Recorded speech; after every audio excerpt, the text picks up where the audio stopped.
ओम ऐं ह्रीं क्लीं चामुण्डाय विच्चै ओम ग्लौं हुं क्लीं जुं सः ज्वाला ज्वालय जवल जवल प्रज्वल प्रज्वल ऐं ह्रीं क्लीं चामुण्डाय विच्चै जवल हम सम लं सम फट स्वाहा। वाह, सबसे पहले तो मेरे रोंगटे खड़े हो रहे थे जब आप इस मंत्र का जाप कर रहे थे। आपने इसमें एक यूज किया था, धाम धीम धूम दुर्जवटी पत्नी। नग्न अवस्था मुंडों की माला, यहाँ घुंघरू, हाथ में कटा सर, बदबू ऐसी आती है जैसे कि चिकन सॉप हो गया। वहाँ पे खड़े हैं, उससे भी गंदी बदबू, लाल जीभ में सब खून टपक रहा है और हंस रही है। हंसने का कारण?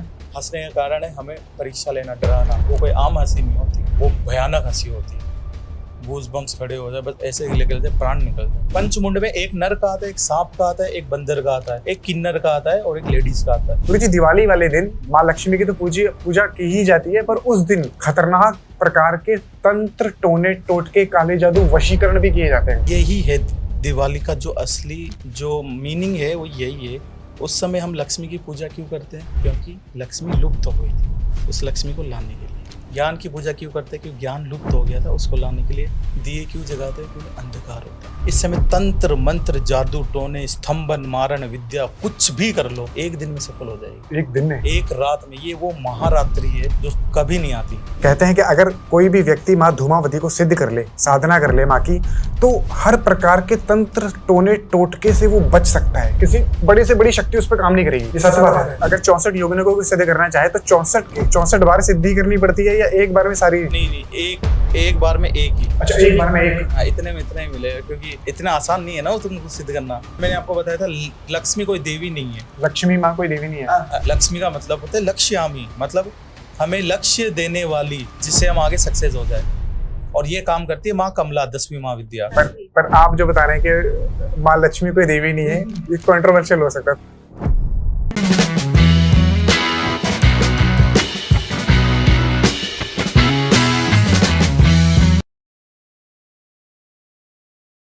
जय माता रा गुरु जी। जय माता रा, जय माँ कामाख्या। जय माँ कामाख्या। कैसे हैं आप? एकदम बढ़िया, आप बताइए। एकदम बढ़िया। गुरु जी, सबसे पहले हम शुरुआत करेंगे आज के पॉडकास्ट में एक मंत्र से, एक शक्तिशाली मंत्र, क्योंकि तंत्र के बारे में तो हमने बहुत कुछ सुना हुआ है। तंत्र कहते हैं कि जमीन फाड़ सकता है, मरे हुए इंसान को भी जिंदा कर सकता है, ये मैंने सुना है। मंत्रों में कितनी शक्ति है? मंत्र कितने पावरफुल है? देखिए, मंत्र, जैसे आपने बोला तंत्र, तंत्र होता है टेक्निक, टेक्नोलॉजी। ये पूरा जो यूनिवर्स है, ये टेक्निक है। और जो इस टेक्निक को समझ जाता है कि यूनिवर्स कैसे काम करता है, हर एक चीज कैसे काम करती है, उसको तांत्रिक बोलते हैं। अब यही बात हो गई मंत्र की। मंत्र, जो मन के अंदर जो तंत्र है, उसको मंत्र बोला जाता है। आप हमेशा देखना, चाहे वो भगवान शिव हो, चाहे विष्णु हो, वो हमेशा ध्यान में मन के अंदर मंत्र बोलते हैं। मंत्र को हमेशा मन के अंदर बोला जाता है, तभी वो सक्सेस होता है। इसलिए उसको मंत्र बोलते हैं। मन के अंदर का जो तंत्र, उसको मंत्र बोलते हैं। अब ये इतना पावरफुल है कि अगर इसको सही ध्वनि में बोला जाए तो ये पहाड़ को भी चीर सकता है। मंत्र में इतनी शक्ति है? मंत्रों में बहुत ही शक्ति है। जैसे नवाण मंत्र है, 9 अक्षरों का मंत्र है नवाण, और ये सबसे ज्यादा नवरात्रि में बोला जाता है। 9 रात्रि और नवाण, 9 अक्षर वाला मंत्र। लोग बोलते हैं ऐं ह्रीं क्लीं चामुंडाय विच्चे, ऐं ह्रीं क्लीं चामुंडाय विच्चे, ये हो गया तांत्रिक होगा। इसके आगे ओम लगा देंगे तो ये हो जाएगा सात्विक, और ऐं ह्रीं क्लीं ये हो गया तांत्रिक। अब इसका हम देखेंगे इसके अंदर कितनी पावर है, तो इसको देखने के लिए इसका जो पूरी व्याख्या है मैं ये करना चाहता हूँ, इसलिए आप उसके बाद ही समझ में आएगा कि इस मंत्र का अर्थ क्या है। तो इस मंत्र की हम शुरुआत करते हैं, क्योंकि ये मंत्र महामंत्रों में से एक आता है।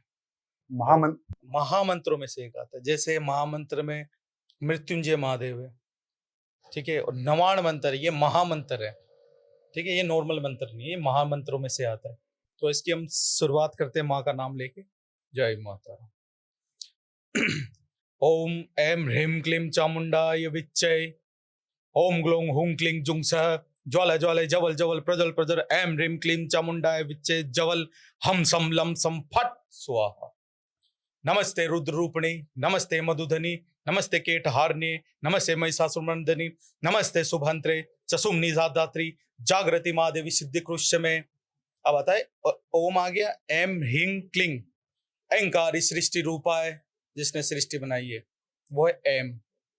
ह्रींकारी प्रतिपालिका है, जिसने हमारा पालन किया है, ह्रीं। अब आएगा क्लीं काली काम रूपणी बीज रूपे नमस्तुते चामुंडा चंडगाती चहे कारी वरदायनी विच्चा बेदा नित्य नमस्ते मंत्र रूपणी। ये क्लीं आ गया महाकाली का। नमस्ते मंत्र रूपणी, जो मंत्र को बना सकती है वो महाकाली है।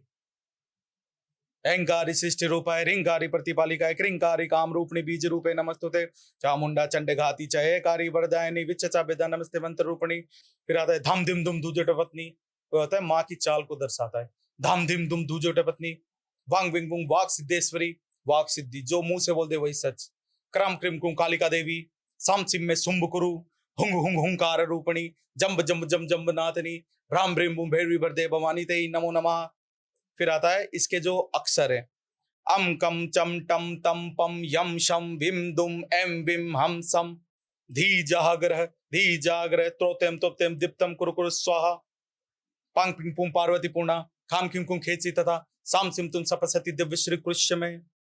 ये होता है महानवाण मंत्र। ये इसका अर्थ है एम ह्रीं क्लीं का। 3 देवियां हैं इसमें। एम का मतलब अहंकारी सृष्टि रूपा है, जिसने सृष्टि बनाई है। ह्रींकारी प्रतिपालिका है, जिसने पालन किया है। क्रींकाली काम रूपणी है, काम करती है, विनाश करती है, मंत्र को जपती, मंत्र को बनाती है। ये 3 मंत्र, अब देख लो इसको महामंत्र क्यों बोला गया है। 3 देवियों से एक मंत्र बनता है। वाह, तो सबसे पहले तो मेरे रोंगटे खड़े हो रहे थे जब आप इस मंत्र का जाप कर रहे थे। आपने इसमें एक यूज किया था, धाम धीम धूम धुर्जवटी पत्नी। ये क्या है?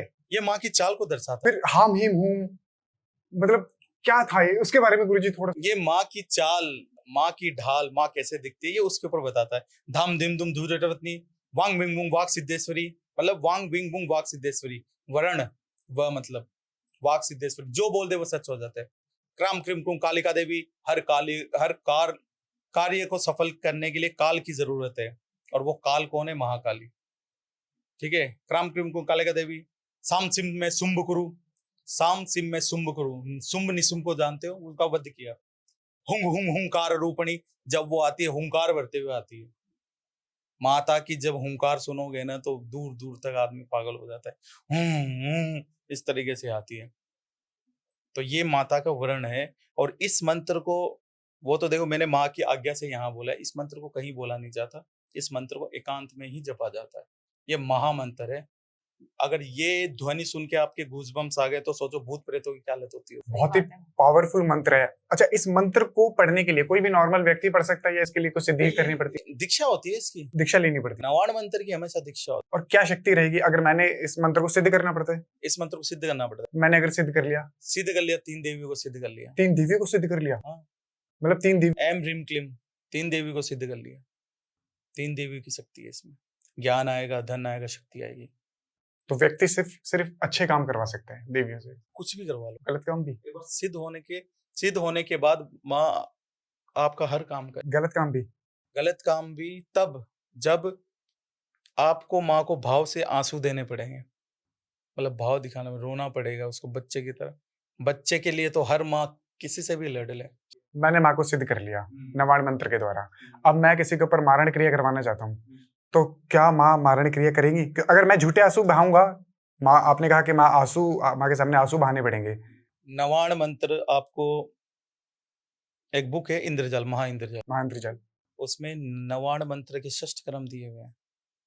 एम ह्रीं क्लीं अमुक मार्य मार्य हुं फट स्वाहा, ये मारण मंत्र। ये मारण मंत्र है? अमुक की जगह उस व्यक्ति का नाम। ओम एम ह्रीं क्लीं अमुक वश्य वश्य हुं फट स्वाहा, ये वशीकरण है। हाँ, इससे 6 क्रम करे जाते हैं। इसको सिद्ध करना पड़ता है। ठीक है, सिद्ध करने के बाद, लेकिन मेरा बस ये सवाल था कि माँ हमारे लिए फिर वो काम क्यों करेगी? ठीक है, हमने माँ को अगर सिद्ध कर लिया तो हम माँ से गलत काम तो नहीं करा सकते ना? देखो, माँ, आपको ये समझना होगा, आपने ये मंत्र को सिद्ध करके उस जगत अम्बा को आपने सिद्ध नहीं किया। आपने उनसे एक छोटा सा अण लिया है शक्ति का। अब उस शक्ति से आप कुछ भी करो। गन में अगर आपको दूंगा मेरी सिक्योरिटी के लिए, तो क्या आप मुझे क्या मार नहीं सकते? मार सकते हो ना, अपने बचाव में। बचाओ। बस वही बात है। वो गन दिया है माँ ने आपको, छोटा सा अण दिया है कि तुमने सिद्ध किया, जाओ तुम कुछ भी करो। आपने भी इंद्रजाल का नाम लिया था। इंद्रजाल का प्रयोग होता है एक खतरनाक वशीकरण के लिए भी। इंद्रजाल है ना, इंद्र इंद्र इंद्र को भगवान शिव ने दिया है ज्ञान, इंद्रजाल। ठीक है, क्यों दिया? इंद्र को जलन हुई रावण से, रावण ने सारा तंत्र भगवान शिव से लिया। उस ग्रंथ का नाम है उर्दीस तंत्र। उर्दीस तंत्र, इतनी मोटी बुक आती है ओरिजिनल, 12,000 रुपए की, अगर ओरिजिनल आप मतलब देखो तो। और वैसे उसकी कॉपी तो बहुत मिलेगी, उसमें रावण के सारी चीजें बताई गई है। तो इंद्र ने सोचा कि अगर ये तंत्र ले सकता है मैं भी लूं। तो इंद्र के दिमाग में क्या होता है? स्त्रियां, वशीकरण। तो आपको इंद्रजाल में सबसे ज्यादा वशीकरण के ही चीजें मिलेगी। इंद्र, आप जो ऊपर बैठा है वो इंद्र नहीं, इंद्रियां, हमारी इंद्रियां। और हमारी इंद्रियां क्या सोचती है? गंदा ही सोचती है। सही बात है। होगी चाहिए उसको हर प्रकार। तो इसलिए उस प्रकार से उसमें सारी प्रकार की वशीकरण है। अभी आपने नवाण मंत्र की बात करी थी, नवाण मंत्र में आपने माँ काली का, महाकाली का जिक्र किया था। आपने माँ काली को सिद्ध किया हुआ है, आपने माँ कामाख्या को सिद्ध किया हुआ है, माँ तारा की सिद्धि आपने की हुई है। क्या आपने माँ के दर्शन किए? माँ तारा के दर्शन, माँ काली के दर्शन? मैंने माँ तारा के दर्शन किए हैं लंबोदरी अवस्था में। माँ तारा जो है, उनका जो स्वरूप है वो नील है, नीले स्वरूप में दिखाई देती है। माँ काली है, वो उनका स्वरूप काला है। इसकी क्या वजह भी है? मैं बस ये भी जानना चाहता हूँ। माँ काली का स्वरूप काला है क्योंकि आप स्पेस के बाहर देखोगे आपको काला ही मिलेगा, आंख बंद करोगे तो आपको काला ही मिलेगा। जहां तक कोई चीज नहीं पहुंच पाए, आप एक बार आंख बंद करके देखो कहां तक पहुंच सकते हो, कहां तक देख सकते हो? नहीं देख सकते, अनंत। अनंत। तो वो महाकाली का स्वरूप है। माँ तारा का नील वर्ण जो स्वरूप है, वो नील वर्ण को दिखाता है। जैसे आसमान हमें नीला दिखता है, समुद्र नीला दिखता है, वो दिखाता है ज्ञान को। माँ तारा का वो ज्ञान की सरस्वती, जो तांत्रिकों की सरस्वती है, वो ज्ञान को दिखाता है, नीला रंग। और माँ लंबोदर है, मतलब बड़ा सा पेट है माँ का, लंबोदर। जैसे हम लंबोदर गजानंद को भी बोलते हैं, गजानन। जिसमें सबसे ज्यादा ज्ञान होगा वो, उसका मोटा सा पेट होगा। ठीक है। माँ ने वर्ण माला पहन रखी है, एक मुंड माला पहन रखी है। जितने वर्ण हम जो बोलते हैं, चाहे हिंदी बोले, इंग्लिश बोले, कुछ भी बोले, वो माँ ने वर्ण धार रखे हैं, मुंड धार रखी है। माँ के हाथ में खड़क है, उससे वो आपका अच्छा कर्म बुरा कर्म सब काट देती है। माँ तारा की स्पेशलिटी ये है कि पापियों के पाप धोते दिए। कितना ही बड़ा पाप किया हो, आप दो देंगे 1 सेकंड में। अगर मन में माँ तारा के लिए दया है तो माँ तारा ये नहीं देखेगी कितने पाप किए हैं, वो पापियों के पाप वो खत्म कर देती सेकंडों में। इसलिए आपको सबसे ज्यादा दुष्ट तांत्रिक आपको तारा माँ के मिलेंगे। दुष्ट तांत्रिक माँ तारा के मिलेंगे। हाँ, क्योंकि तारापीठ में मारण, मोहन, उच्चाटन सबसे ज्यादा होता है और उनको कुछ नहीं होता। क्यों? क्योंकि वो माँ की शरण में है और माँ का काम ही है। माँ के दर्शन किए कभी आपने? मैं तो रोज जाता हूँ, मतलब साल में 2-3 कभी प्रत्यक्ष दर्शन किए हूँ? बता तो रहा हूँ। कैसे, क्या? नग्न अवस्था, मुंडों की माला, यहाँ घुंघरू, हाथ में कटा हुआ सर, ताजा, बदबू ऐसी आती है जैसे कि हम कोई वहां पे वो होता है ना, चिकन शॉप हो गया, वहां पे खड़े हैं, इससे भी गंदी बदबू। ठीक है। और माँ लल जिया है, लाल जीभ में से खून टपक रहा है और हंस रही है। हंसने का कारण? हंसने का कारण है हमें परीक्षा लेना, डराना। वो कोई आम हंसी नहीं होती, वो भयानक हंसी होती है। गूज बम्स खड़े हो जाए, बस ऐसे निकल जाए, प्राण निकल जाए, ऐसी हंसी होती है वो माँ हंसती है। माँ के जब आपने दर्शन किए, क्योंकि इतना आसान नहीं है माँ के दर्शन करना, मैंने ऐसे सुना है, क्योंकि उनसे पहले 64 योगिनियां, 56 कलवे, 52 भैरव, 72 भंकाली, ये सब टेस्ट लेते हैं। आपके टेस्ट हुए थे? आपके टेस्ट नहीं हुए? क्योंकि मैंने माँ तारा को, मातंगी माँ, काली माँ, शमशान काली माँ, माँ तारा ने इतनी कृपा करी कि ये जो देवियां हैं ना, इन्होंने मुझे ऐसे ही दर्शन दिया, थोड़ी सी साधना, थोड़ी सी कृपा में, सब माँ तारा के सपोर्ट से। सबसे पहले माँ तारा की साधना करनी पड़ती है। माँ तारा की साधना में सबसे ज्यादा कठिनाई हुई, पर माँ मातंगी और माँ काली की साधना में नहीं हुई। क्यों? क्योंकि माँ तारा का सपोर्ट था। माँ तारा ही मातंगी बन के आ गई, माँ तारा ही काली बन के आ गई। मैं ही तो हूँ सारी तो। सही बात है। मेरा सवाल अगला यही था ठीक है? कोई जानकार बंदा होगा जिसके पास दिव्य दृष्टि है, वो देख सकता है मेरे पीछे कौन खड़ी है। अभी भी देख सकता है लाइव में, मैं खड़ी करके रखा हूँ उसको। माँ है। माँ है, तभी मैंने मंत्रों से शुरुआत करी। मंत्र पढ़ते ही माँ आ गई। अब जो ज्ञान की धारा बहेगी उससे तो पता लग ही जाएगा। तो गुरुजी ये तारा माँ, उनकी साधना कहाँ बैठ के की जाती है? तारा माँ देखो माँ तारा का बहुत से अनेक रूप है, बहुत रूप है, जिसमें से सबसे उग्र रूप है माँ उग्र तारा। उग्र तारा। हाँ, उसमें क्या है ना कि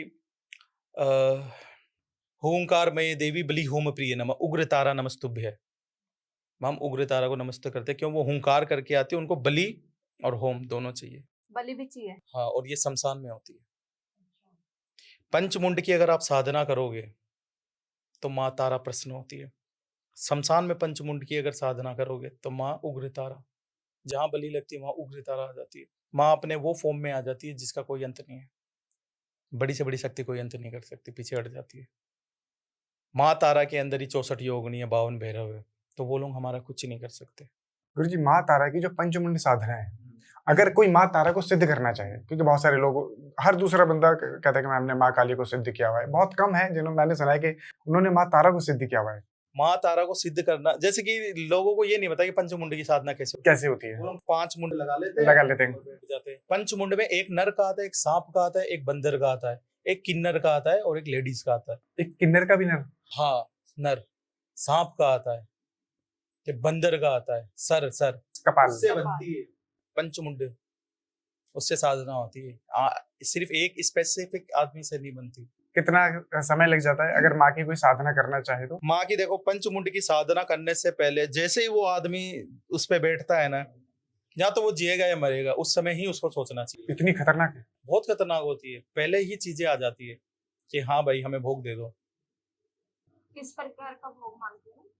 वो तो उनकी इच्छा है, वो लोग कुछ भी मांग सकते हैं। वो बोल देंगे खून दे दे, अगर आपने खून नहीं दिया 10 सेकंड 15 सेकंड के अंदर खत्म। रावण ने जब माँ तारा को बुलाया, उग्र तारा को, अगर रावण माँ तारा को देख के भयभीत हो जाता तो उस दिन अंत था उसका। साधक को मार देती हैं? हाँ, पर साधक को क्यों मारेगी? उसका रूप ही ऐसा है, देखते खत्म। रावण, माँ तारा ने रावण को कवच क्यों दिया? क्योंकि माँ तारा ने अपना उग्र रूप दिखाया था और रावण डरा नहीं, उसने माँ बोला, तो माँ बोलते ही फिर वो नॉर्मल रूप में आ गई। अगर उस समय वो डरता। गुरुजी मुझे लगता है कि जैसे 10 महाविद्याओं की अगर हम बात करें तो प्रथम स्थान पर आती है माँ काली, दूसरे स्थान पर आती है माँ तारा, फिर माँ छिन्नमस्तिका, भुवनेश्वरी है, और माँ बगलामुखी है, माँ धूमावती है। सारे रूप तो माँ के ही हैं। तो हर व्यक्ति अलग अलग माओं को सिद्ध करने में क्यों लगाए? जैसे कोई माँ काली को कर रहा है, कोई तारा को कर रहा है, कोई माँ बगलामुखी को कर रहा है। एक माँ को सिद्ध करके सारे कामों को संपूर्ण तरीके से पूरा नहीं किया जा सकता। देखो, अगर इनकी अलग अलग फॉर्म है ना, तो कोई ना कोई वजह होती है। 10 महाविद्या मतलब 10 दिशाएं, 1 2 3 4 5 6 7 8 9 और 10, ये 10 दिशाएं माँ तारा के 10 प्रतीक होते हैं। और 10 में एक स्पेसिफिक गुण होते हैं जो हमें चाहिए। सारी देवियां सारे काम कर सकती है, पर जो जिनके लिए वो बनी है, तारा तारने के लिए बनी है, तार देती है। वो बगलामुखी स्तंभन के लिए बनी है, ठीक है। काली काल समय के लिए बनी है, आपका समय बदल भी सकती है और कर भी सकती है, ठीक है। भैरवी भय को दूर करने के लिए बनी है, ठीक है। और ये जो धूमावती है, ये तंत्र मंत्र इनको हटाने के लिए बनी है, ठीक है। ऐसी बहुत सारी देवी है। जैसे मैंने आपको बताया था, लक्ष्मी कोई देवी नहीं है। लक्ष्मी माँ कोई देवी नहीं है। लक्ष्मी का मतलब होता है लक्ष्यामी, मतलब हमें लक्ष्य देने वाली, जिससे हम आगे सक्सेस हो जाए। और ये काम करती है माँ कमला, 10वीं महाविद्या। पर आप जो बता रहे हैं कि माँ लक्ष्मी कोई देवी नहीं है, ये कंट्रोवर्शियल हो सकता है थोड़ा सा। कंट्रोवर्सी देखो, कंट्रोवर्सी करने की कोई जरूरत नहीं है, ये सिर्फ एक ज्ञान है।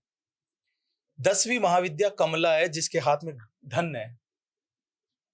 आपने देखा होगा, धन है, वही लक्ष्मी को आदेश देती, मतलब वही लक्ष्य देती है आपको।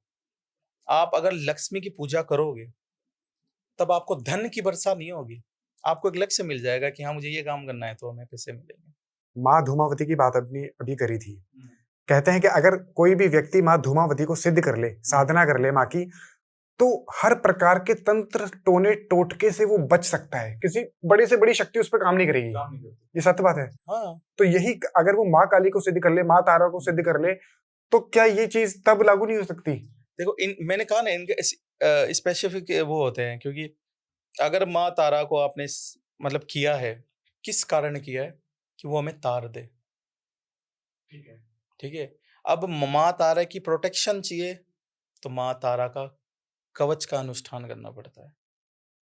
पर जो धूमावती है, इसको जो व्यक्ति सिद्ध करता है वो कभी जिंदगी में शादी नहीं कर सकता। शादी नहीं कर सकता। नहीं, क्योंकि वो विधवा है, वो कर नहीं सकता शादी। ठीक है। और जितने तंत्र मंत्र है ना, उसका नाश कर देता है। और उस व्यक्ति के घर में धन की कभी वो नहीं होती, कभी धन ही नहीं होता। अच्छा, धन नहीं आएगा। इसलिए इसको अघोरी लोग ज्यादा करते हैं।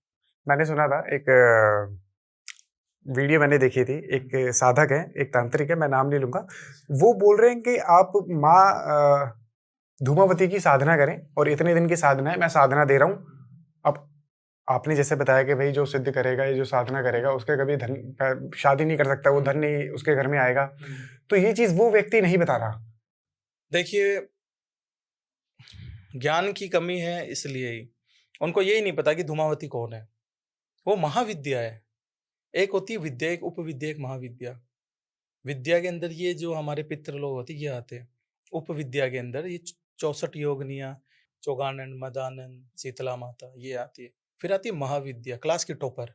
ऐसे समझो आप कि एक क्लास में बैठे हो, क्लास की जो टॉपर है वो महाविद्या है। सीधा महाविद्या को छेड़ रहे हो। और कोई आपको साधना आपको दे रहा है, उसने की है कभी साधना धूमावती की? धूमावती की साधना में धुएं पे भोग लगता है, धुआं पे भोग लगता है। धुआं होना बहुत जरूरी है। धूम धूम धूम धूमावती स्वाहा, समझ रहे हो? धूम धूम धूम मतलब एक ध्वनि होती है जब वो आने की होती है, और धुएं पे भोग लगता है। धूमावती की साधना बहुत मुश्किल है। मैंने खुद नहीं की। आपने नहीं की? मैं नहीं कर सकता। अच्छा गुरुजी, आपने बताया कि माँ लक्ष्मी कोई देवी नहीं है। दिवाली आने वाली है, दिवाली वाले दिन लोग माँ लक्ष्मी की पूजा घरों में करते हैं, तो क्या वो गलत है? देखिए, माँ लक्ष्मी कोई मतलब कि मैं आपको बता रहा हूँ कि लक्ष्मी कोई वो देवी नहीं है फिजिकल फॉर्म में जो कमला है। माँ लक्ष्मी की आप पूजा आराधना करोगे तो जो माँ भगवती है, आदि पराशक्ति है, वो कमला का ही रूप लेके आती है। उसी को ही हम लक्ष्मी बोलते हैं। आपने हाथ में धन देखा है, सब कुछ देखा है, कमल के ऊपर है, माँ लक्ष्मी कमल के ऊपर है ना, तो उसको हम क्या बोलते हैं? लक्ष्मी है, वो कमला है। जो कमल के ऊपर है वो कमला है, धन लेके रखी है। वो हमें लक्ष्मी देती है, मतलब लक्ष्य देती है। समझ रहे हो? आए समझ गया कि लक्ष्य आपका कैसे धन कमाना है। हाँ, वो आपको लक्ष्मी देती है, बल्कि लक्ष्मी हमें लक्ष्मी नहीं देती। लक्ष्मी अपने आप को कैसे दे देगी? माँ कमला आपको लक्ष्मी देगी। जो कमल के ऊपर है वो कमला है। तो ये बात है। गुरुजी, दिवाली वाले दिन माँ लक्ष्मी की तो पूजा की ही जाती है, पर उस दिन खतरनाक प्रकार के तंत्र टोने टोटके काले जादू वशीकरण भी किए जाते हैं। देखिए, सबसे पहले तो दिवाली का जो अर्थ है, श्री राम ने जब रावण को मारा, जब वो मतलब कि अपने महल पहुंचे, तब उत्सव बनाया गया दिवाली का। ये स्टोरी सत्य है। इसके अलावा भी सत्य स्टोरी है कि श्री कृष्ण ने नरकासुर का वध किया, क्योंकि उसने 16,000 पत्नियां कैद करके रखी थी। वो भी स्टोरी अलग है, ये नरकासुर अलग है। इसके पास इतनी पावर थी कि देवी देवताओं को उसने हरा के रखा था पूरा। तो फिर क्या है ना कि उसने माता माता की जो लक्ष्मी होती है, उसने वो अपनी तरफ क्षीण कर दी, ज्ञान क्षीण कर दिया। तो उनको आजाद कराने के लिए माँ कामाख्या ने उससे शर्त रखी। ठीक है, क्योंकि उसने बोला कि मैं आपसे विवाह करना चाहता हूँ। माँ ने कहा कि कामाख्या में ये जो सीढ़ी है ना, एक रात में बनानी है, महल वगैरह बनाने, आश्रम बनाने, एक रात में। उसने बोला बस यही बात? मैंने कहा हाँ। तो वो फिर रातों रात काम करना शुरू हो गया। एक सीढ़ी जब वो बना रहा था लास्ट वाली, तब भगवान विष्णु ने मुर्गा बन के बांग दे दी।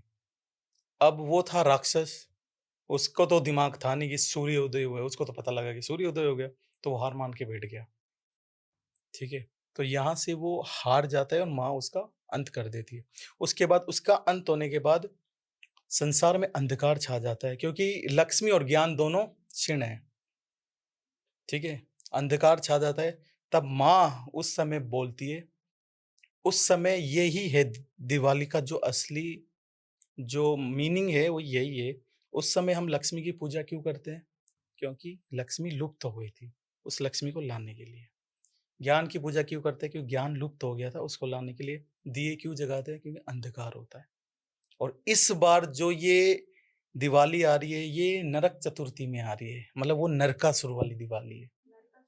हाँ, इस समय तंत्र मंत्र जादू टोने स्तंभन मारण विद्या कुछ भी कर लो, एक दिन में सफल हो जाएगी। एक दिन में? एक रात में। ये वो महारात्रि है जो कभी नहीं आती। नरकासुर चतुर्थी बहुत रेयरली आती है, और ये इस समय है 20-21।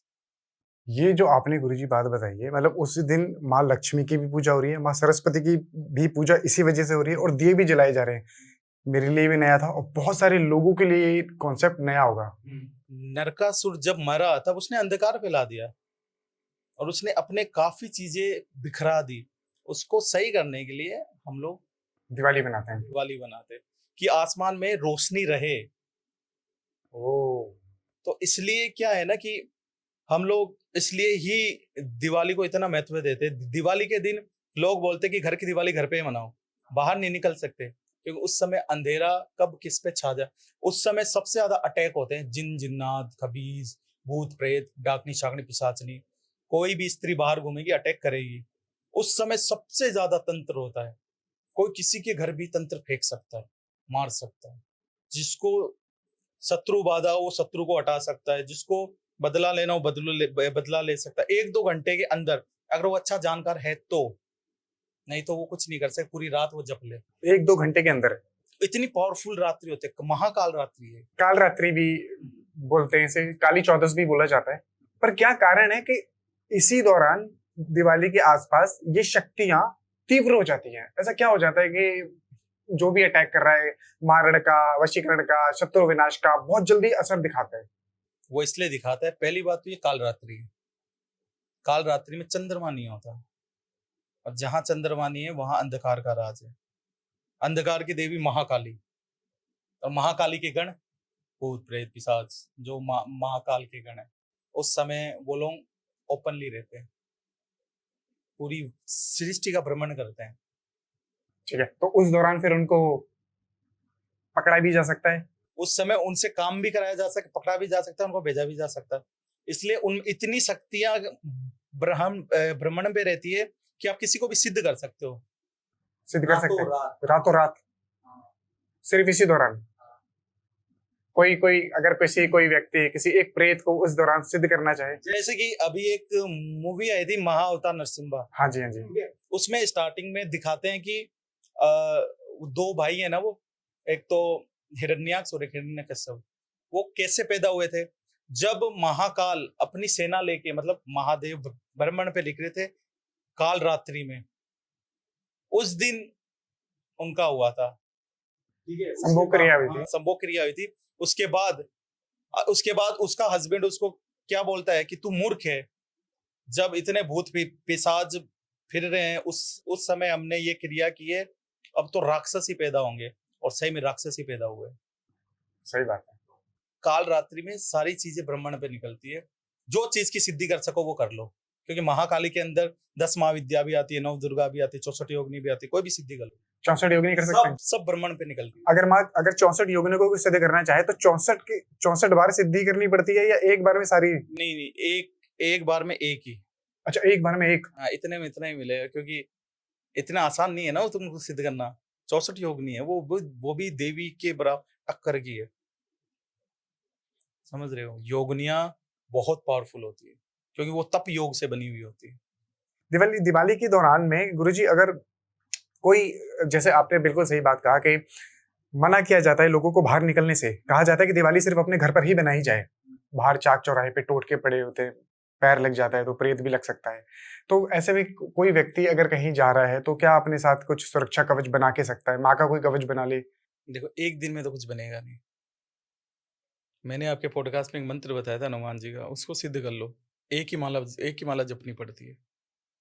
उसको सिद्ध करो, 3 बार हाथ में फूको, इसका करके पूरे शरीर में लगा लो, कवच बन जाएगा हनुमान जी का।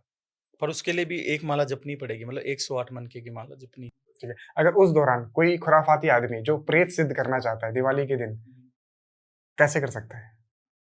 ताकि वो अपने कुछ काम बनवा ले, शत्रु का विनाश कर दे। प्रेत सिद्धि देखो, चौराहे पे जाके आपको सबसे पहले भोग देना पड़ता है। प्रेतों की सिद्धि करने के लिए आपको पता होना चाहिए कौन सा प्रेत चाहिए। जेंट्स चाहिए, लेडीज चाहिए, बच्चा चाहिए, या फिर किन्नर चाहिए। किन्नर प्रेत। हाँ, किन्नर प्रेत भी होता सबसे ज्यादा असर कौन डालता है इनमें? है। बच्चा बच्चा, जैसे कच्चा कलवा। कलवा बनता है, बच्चे कलवा बनते हैं, उनमें बुद्धि नहीं होती, वो कहीं भी घुस जाते हैं। पर जो बड़े होते हैं उनमें बुद्धि होती है कि नहीं नहीं, यहाँ तो देवी माँ बैठी है। पर बच्चे में बुद्धि नहीं होती, वो मंदिर में भी घुस जाते, तोड़ फोड़ करने लग जाते, और माँ उनको इतनी सजा देती भी नहीं है। तो ये सबसे ज्यादा खतरनाक होते हैं। गुरु जी बहुत सारे लोगों ने बताया तो है, इसे कच्चा कलवा भी बोलते हैं। कच्चे कलवे की सिद्धि बहुत सारे लोगों ने बताई है, अलग अलग प्रकार, अलग अलग लोग अलग अलग तरीके से बताते हैं, पर सही जानकारी क्या मैं आपसे जानना चाहूंगा, अगर कच्चे कलवे को कोई सिद्धि करना चाहे तो? बता दिया तो फिर क्या बचेगा। कच्चे कलवे की सिद्धि ढूंढना पड़ता है पहले बच्चा, फिर उसकी डेड बॉडी को उठाकर उसको पानी में धोकर उसको पीटना पड़ता है। बच्चे को? उसका पीट के उसका आसन बनाना पड़ता है, मतलब इतना पीटना पड़ता है कि वो एकदम चिपक जाए। उसका आसन बनाना पड़ता है, उस आसन में घेरा लगाकर उसके ऊपर बैठ के सिद्धि होती है। तब एक बच्चा आता है, तब वो आपके कार्य करता है, उसको सिद्ध करना पड़ता है। पूरी प्रोसेस नहीं है, मोटा मोटी प्रोसेस है। पर इसमें कच्चा कलवा एक बार सिद्ध हो गया तो ये मान लो काम बहुत सारे आसान हो जाएंगे, पर उसको होल्ड करना बहुत मुश्किल हो जाएगा। क्योंकि जिस इंसान के पास कच्चे कलवे है ना, वो इंसान कभी बाप बनना मुश्किल है उसका। अच्छा, बाप नहीं बन सकता?